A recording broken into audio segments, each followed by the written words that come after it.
Welcome back to Inside the Tornado. I'm your host, Chris Mangrum, and today we're here in our esports room joined by our Director of Esports, Frank Morgan. Now, you had a great career here at King as a wrestler, and after a brief stint in the coaching world for wrestling, now you found yourself here as the Director of Esports. So tell us how that came to fruition. I was a time trialer in Mario Kart for an extremely long time, starting from a young age.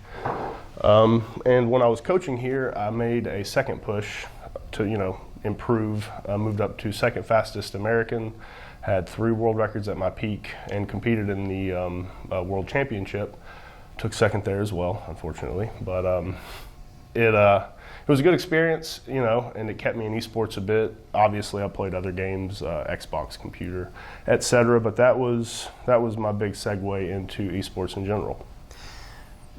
Tell us about your introduction into that world of esports. Of course, many kids grow up playing video games, but getting to a competitive level, how did that happen for you? In the time trialing, you just start putting your times into the website and proving them with videos, and that kind of starts up conversation. Some of the things that I was doing, were interesting.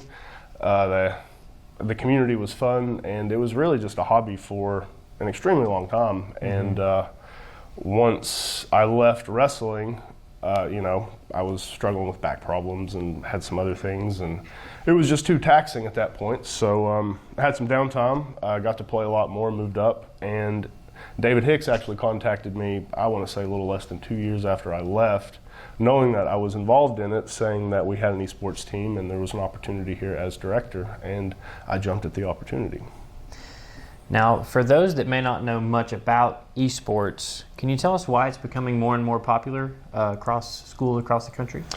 There's multiple answers to that, several dealing with psychology, but I think the short answer is it's accessible. The psychology is you can compete at whatever level. I mean, it's literally matchmaking, so you can find a good competitive lobby pretty easily.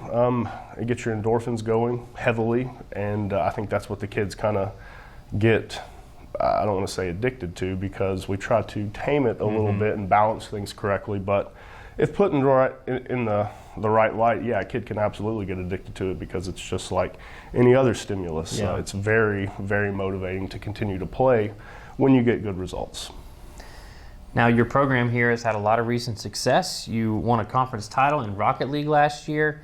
How much fun is it for you, growing up playing games, to have a front row seat to watch the successes of all your student athletes? Oh, it's awesome.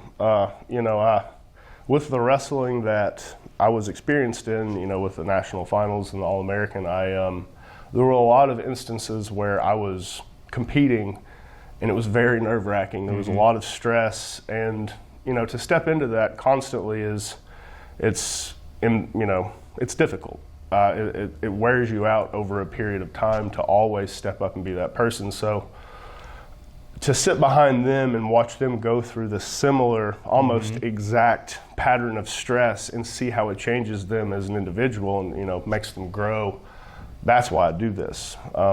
That's what we're training for, is to harness stress effectively and make better decisions. Yeah. So that's my main goal as director. And I love watching them, definitely.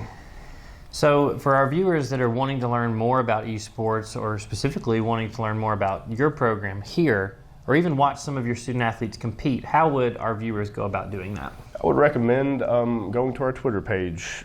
We have a few other platforms, but Twitter is the one where we get the most traction. It's the easiest to deal with, and we post all of our streams on Twitter before they occur, so you can get updated there pretty easily.